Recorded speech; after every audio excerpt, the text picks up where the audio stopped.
O acidente com uma cápsula de Césio-137 em Goiânia, em setembro de 1987, é classificado como um acidente nuclear de grau 5, numa escala que vai de 1 a 7, e na qual 7, por exemplo, estaria Chernobyl.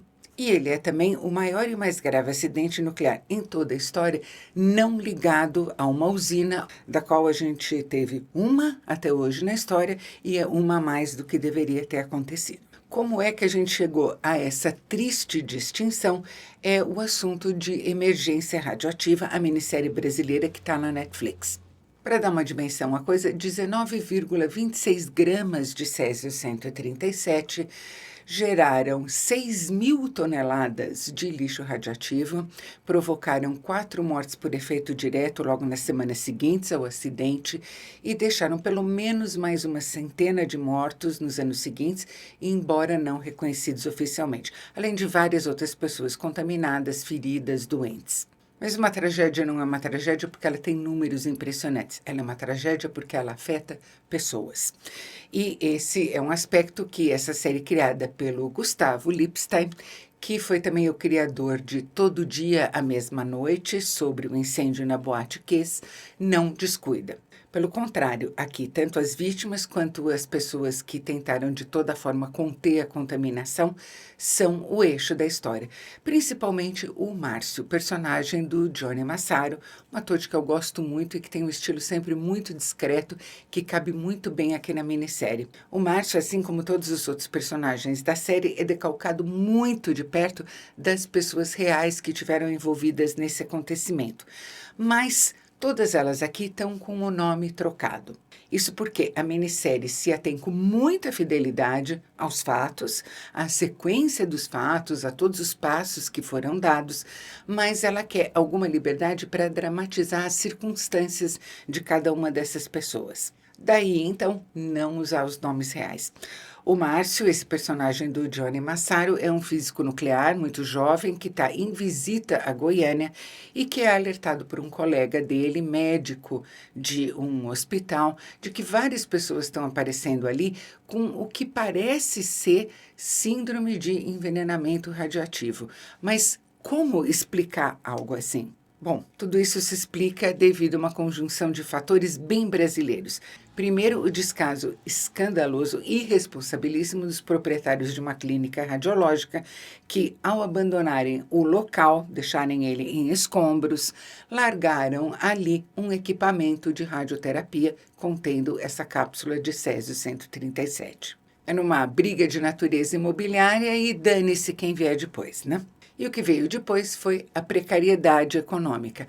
2 catadores que viram aquela cápsula de metal ali, recheada de chumbo, pesando 200 quilos, e julgaram ter encontrado o que para eles era uma mina de ouro, um material muito valioso, o chumbo a ser vendido. Como a minissérie mostra muito bem, a cápsula foi levada primeiro para um ferro velho, depois para o outro. Foram feitas várias tentativas de violar a fuselagem e a proteção de chumbo. Afinal, teve esse sucesso e lá dentro tinha aquele pó que no escuro emitia uma luz azul lindíssima. Foram mais de 2 semanas com esse invólucro de metal que estava a cápsula, que o pessoal começou a chamar de marmita, indo de lá para cá e de cá para lá, e ficando principalmente na casa do dono do ferro velho. 2 semanas inteiras de exposição, na qual criaram-se vários focos de contaminação em toda a região central de Goiânia. O desenrolar dos acontecimentos e as consequências deles são o que a minissérie vai mostrar, então não vou me estender nisso aqui. Inclusive porque essa é a tônica da minissérie, ser muito didática. A direção de alguns dos episódios e a direção geral aqui são do Fernando Coimbra, de O Lobo Atrás da Porta e também do recente Os Enforcados. A opção é por uma dramaturgia direta, sem muitos adornos, bastante descritiva, que acompanha tudo linearmente e começa, lógico, a ir cruzando as várias linhas de ação à medida que os acontecimentos evoluem. Por um lado, isso tem um valor em si só. Eu lembro muito bem do episódio, acompanhei muito ele na ocasião, o país inteiro acompanhou, e mesmo assim eu não me lembrava da extensão e da gravidade de tudo que aconteceu. Esse trabalho de reconstituição e de recuperação da memória é muito importante, principalmente porque a gente tem aqui o quê? 2, 3, 4 gerações que não têm ideia do que aconteceu em Goiânia em 1987. Eu gosto muito também das escolhas do elenco. Além do Johnny Massaro, eu queria destacar aqui o Paulo Gorgulho, num trabalho muito bacana, muito bonito mesmo, cheio de calor humano, de sensibilidade, como Beni Orenstein, um diretor da Comissão Nacional de Energia Nuclear, que é despachado imediatamente para Goiânia, como a pessoa mais experiente que se tem à disposição, para tentar estabelecer um protocolo e conter tudo aquilo com a ajuda do Márcio. Eu queria destacar também a Marina Merlino como a Catarina, a mãe da mais jovem e mais grave vítima desse acidente, uma menina de 6 anos.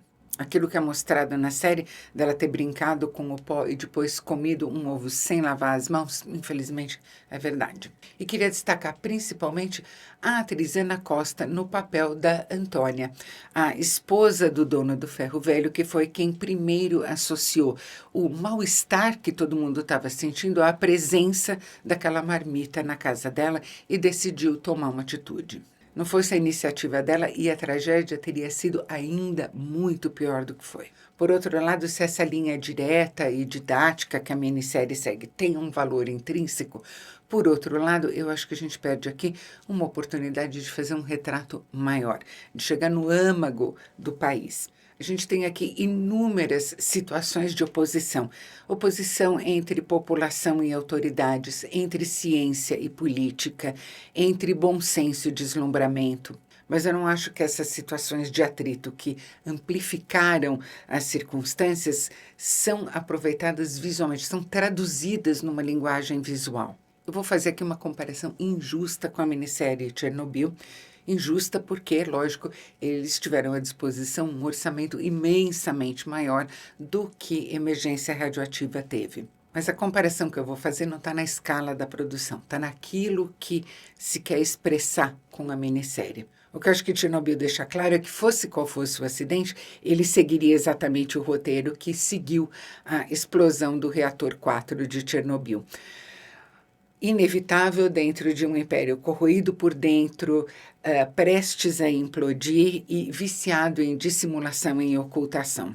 E assistindo Emergência Radioativa, eu não identifico nada que tenha mudado no país a ponto de mudar a sequência de acontecimentos que a gente viu em Goiânia em 1987. Eu acho que essa inevitabilidade é algo que a minissérie não consegue trazer completamente à tona. Mas, dentro da simplicidade dela, ela me mostrou algo que me partiu o coração.